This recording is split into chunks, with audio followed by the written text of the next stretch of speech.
Hello everybody, welcome back to my YouTube channel. So guys, in this video I'm gonna be showing you how to turn off ask permission for App Store. So guys, let's get started without wasting any time.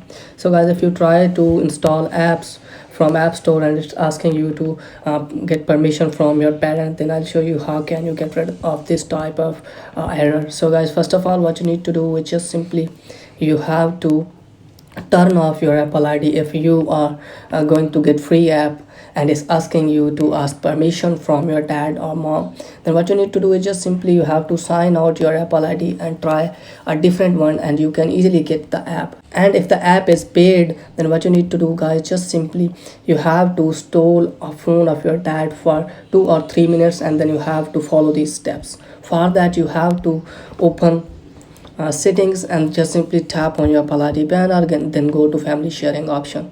So after that guys, what you need to do is just simply you have to tap on family sharing, and after that you can see this type of interface. From here guys, what you need to do is just simply you have to tap on your name, because in your dad or mom mobiles you can easily see your name here in family sharing. Okay guys, so you have to tap on your name, and after that guys, what you need to do is just simply you will see this type of interface. From here guys, just simply you have to tap on ask to buy. Just simply tap on that, and after that guys, you have to turn off ask to buy for you. Just simply you have to turn this toggle off, and you can easily get the app. So that's pretty much for today's video. If the video is helpful, please like the video and subscribe my channel. Thanks for watching.